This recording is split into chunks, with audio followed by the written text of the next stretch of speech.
Okay, so we are going to be looking at our first preparation topic for higher physics, and that is uncertainties. So uncertainties are when you take a measurement and you can't say for sure if your measurement is entirely correct. Okay, that could be due to human error, or it could be down to pieces of equipment that you have. You can't be totally sure that they are correct. At this point, I usually get you to kind of measure how tall you are, and then get someone else to measure how tall you are, and usually you'll get two slightly different answers, okay, even though you use the same equipment. This is a good example of how you can be uncertain in a measurement that's made. Okay, you're not 100% um, on that measurement that is being made. Okay, so the first type of uncertainty that we're going to look at is a scale reading uncertainty. And a scale reading uncertainty comes about when you take a measurement with a piece of equipment, which, well, is most results you take with a piece of equipment. So imagine you were doing an experiment and you got a result of 6.6 volts on a voltmeter, or you measured, let's say, the length of a table, and you got 135 centimeters using a measuring tape or a meter stick. Though these two results do not currently have uncertainties in them.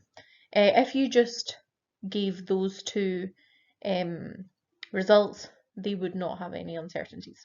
Okay, so we'll show you what these two results would look like with uncertainties. Now, so there's two different types of reading uncertainties, and it depends on what piece of equipment you're using.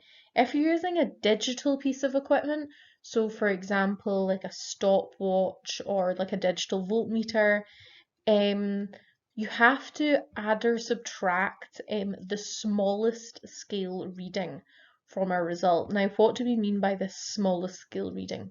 Well, look back at this 6.6 volts. Now, if this 6.6 volts was to increase any, the smallest increment that it could increase by would be, well, it would go up to 6.7. Okay, and if it was to decrease by anything, by the smallest increment it would decrease to 6.5. So the smallest increment that it can increase or decrease by is 0.1 volt. That is what we call the smallest scale reading. Now, if you were using an analog piece of equipment, so an analog piece of equipment is like a ruler or a meter stick or something like that, what we do is we add or subtract half the smallest scale reading. So for example, in this one, if we were using a measuring tape or a ruler, the smallest scale reading is usually a millimeter. So what we do is add or subtract half of a millimeter. So our values would now look something like this. Okay, this is what our result, sorry, and our uncertainty. So our voltage is 6.6 plus or minus 0.1. And what that means is we are pretty certain that our result lies within 6.5 to 6.7. Okay, somewhere in that region. And our length of our table, I think we said, would be this. So 135 centimeters plus or minus 0.05 centimeters. Okay, because, well, 0.1 centimeters is a millimeter and it's half of that. So this is our uncertainty. Okay, our scale reading uncertainty. So let's look at a little worked example for that. So if we had a voltmeter that showed this, okay, our voltage was at 3.05 volts, and we were asked what's the scale reading uncertainty in this value? Well, it's a digital voltmeter, okay. If it was an analog voltmeter, it'd have a dial. Okay, this is just showing us the value, so it's digital. So it's plus or minus the smallest scale reading. So if we look at this value, what is the smallest increment that it can increase or decrease by? Well, if this value increased by any, it would go up to 3.06, and if it decreased, it would go down to 3.04. So the smallest increment that it could increase or decrease by is 0.01. That is the smallest scale reading. So our value would be 3.05 plus or minus 0.01 volts. Okay, now something I just want to mention is that when an uncertainty is given in this form, we call it an absolute uncertainty. Now, what I mean by an absolute uncertainty is that the uncertainty is given in the same units as the actual value. So in this case, my value is 3.05 volts and my uncertainty is 0.01 volts. Okay, so that is also true from the other values that we looked at. Okay, for example, our voltage of 6.6 volts plus or minus 0.01 volts. Okay, yeah, so this is called an absolute uncertainty. Now, an absolute uncertainty isn't a type of uncertainty in itself. It's just a way of writing an uncertainty. Okay, so when your value and your uncertainty are given in the same units, it's called an absolute uncertainty. Okay. The next type of uncertainty is a random uncertainty, and this is the one that you're most likely to be asked about because there's a mathematical relationship you can be asked about. So, random uncertainties come about when you take multiple readings of the same thing, which you should be doing at all times because you should be repeating your experiment 3 times, okay, so that you can get an average. So it's when you repeat your experiment and you take multiple readings of the same thing. And your mathematical formula that comes with random uncertainty is the random uncertainty is equal to the maximum reading that you take away the minimum reading that you take divided by the number of readings. Now, this formula is given in your formula sheet. I'll make sure that you get a copy of the formula sheet. I'll either put it on the classroom or I will tell you where to find it on the shared area, or maybe I'll do both, okay? But you do have access to the shared area now. I've added you to the higher shared folder. I should say it's the shared Google Drive. Sorry, not the shared area, the shared Google Drive, but you do have access to that now. Okay, so that is our formula. So let's say I look at a wee worked example. So if we had a wee experiment where we're just rolling a ball down a hill, nice and easy, and we found that the time it takes for the ball to roll down the hill are these times. The question is, calculate the average time and the random uncertainty. So hopefully we're all familiar of how to work out the average of values. So we take our values here and we divide and we add them all together and we divide by the number of values that there are. So there are 5 values here, so we divide by 5. And we get 5.74 seconds. So that is our average time. Our random uncertainty is the maximum reading take away the minimum reading, which in this case, if we look at our values, the maximum reading is 6. So it's going to be 6, and our minimum reading is 5.4. So 6 take away 5.4 divided by the number of readings, which is 5. So our uncertainty is 0.12. Okay, so our final answer is 5.74 plus or minus 0.12 seconds. Okay, that's how you would write it. Again, this is in a absolute form because our value and our uncertainty are in the same units. Now, when it's the absolute uncertainty, notice that the units are only at the end here. Okay, there's no need to put the units after each value here. You can if you want, but usually it's just given at the end when it's an absolute form.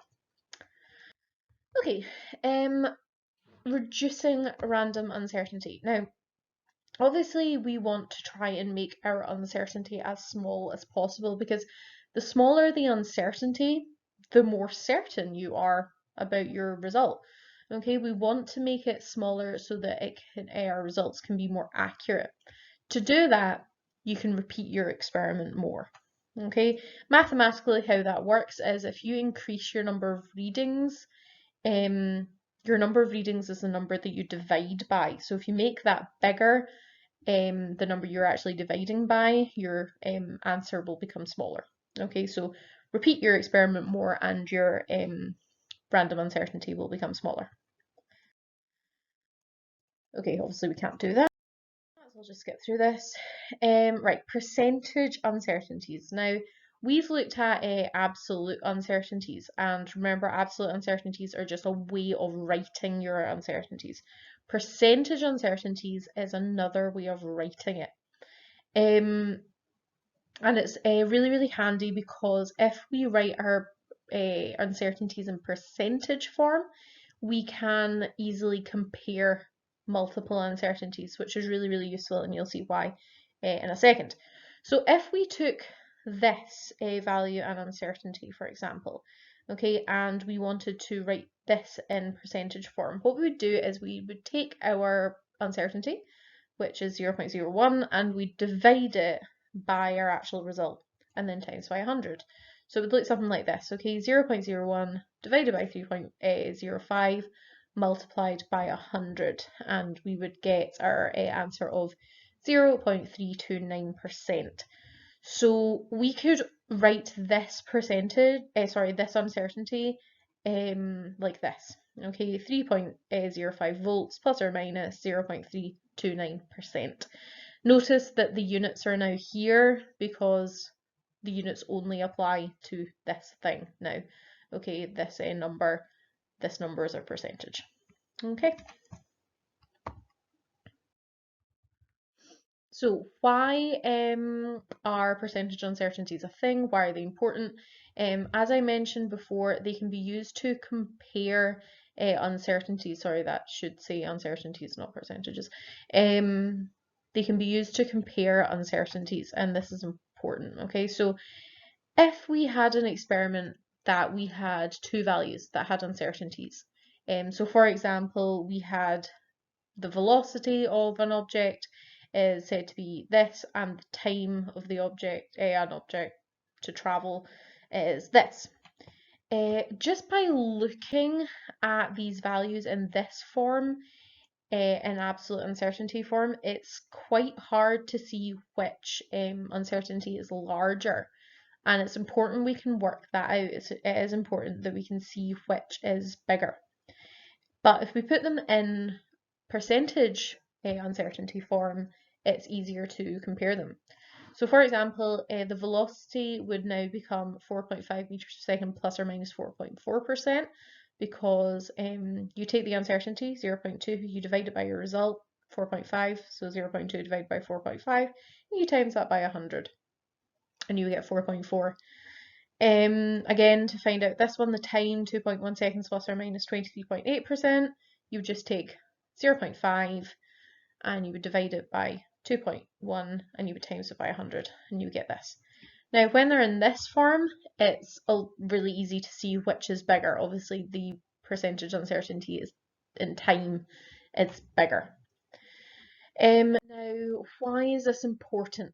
Well, if you have more than one uncertainty, just like in the previous example where we had an uncertainty in velocity and in time, what you do is you have to carry forward the largest uncertainty if you're working at a final answer or a final result. Okay, so you have to work out the biggest uncertainty because that's the one you apply to your final result. Okay, so we'll do a little example of what I mean by this. So if we're doing a little Ohm's law experiment, for example, and we had the voltage across the lamp is given by 12 volts plus or minus 0.6 volts, and the current through the lamp is 0.2 amps plus or minus 6%. Question A, what is the percentage uncertainty in the voltage? And B, what is the resistance of the lamp and the uncertainty? So to find out the percentage uncertainty, we take the uncertainty and we divide it by the result, so 0.6 divided by 12 times 100, and we get 5. So the percentage uncertainty in the voltage is 12 volts plus or minus 5%. Now that this is in percentage form and our current was already given in percentage form, it's easy enough for us to work out which one is bigger. Okay, our current is bigger. Okay, our percentage uncertainty in our current is bigger. So the next question, what is the resistance of the lamp and the uncertainty in this resistance? So first off, we find out the resistance in the lamp, nice and easy. Again, I would like you to set it out like this, okay, on the left-hand side, set out what you know and what you're looking for. This is going to be even more important and higher when the equations get harder. We're just going to do a quick Ohm's law calculation. I hope I don't need to go through that in too much detail. So we get the answer 60 ohms. So our final answer with our uncertainty involved is the resistance is 60 ohms plus or minus 6%, because 6% was our largest uncertainty in the question. So you can either give it in this form if it's not specific. Usually they would like the answer in absolute uncertainty form, which would look like this. Now, how I worked out 3.6 is you just work out what 6% of 60 is. So just 6 divided by 100 times 60. Okay, so 0.06 times 60, and you get 3.6. Okay, because that is 6% of 60. So this is the absolute form. Okay. So the last type of uncertainty is systematic uncertainty. Now, systematic uncertainties are hard to pinpoint, and it's to do with an error in experiment design or an error in your equipment. So, for example, if you were measuring the masses of certain things, and you didn't zero your balance correctly. So when there was actually nothing on your balance, it read like 0.2 of a gram, for example. So all of your results would be off by 0.2 of a gram. Okay. That would mean that your mean value or your average value of your masses in this example would be off by this 0.2 of a gram. Okay, they're quite difficult to pinpoint, as I said, and they're just to do with your experiment design. Okay, so to summarize, and don't forget these exist. Okay, a lot of people remember about the other two and just kind of forget about systematic uncertainties. Okay, right. So to summarize, there are 3 different types of uncertainty. You've got your scale reading uncertainty. Okay, and that comes about if you use a piece of equipment, it's plus or minus the small scale reading in a digital piece of equipment, and plus or minus half of the small scale reading in a piece of analog equipment. The random uncertainty comes around when you take multiple readings of a result, okay, and you have your formula, max reading, takeaway, min reading over the number of readings, and then your systematic uncertainty, which is just like an error in your setup. Okay, so those are your 3 types of uncertainty, and there are 2 ways of writing these uncertainties. Okay, your absolute uncertainty and your percentage uncertainty. Okay, so this topic is something that can come up all throughout higher. Okay, it can come up when you're doing an electricity question, it can come up when you're doing a dynamics question. Okay, it's one of those skills that you're going to need throughout, just like your skills that you learned in National 5, your significant figures, your scientific notation, your unit prefixes, all of which you will still need. Okay, so you need to remember all of those. Okay, so yeah, uncertainties will come up throughout the course. Okay.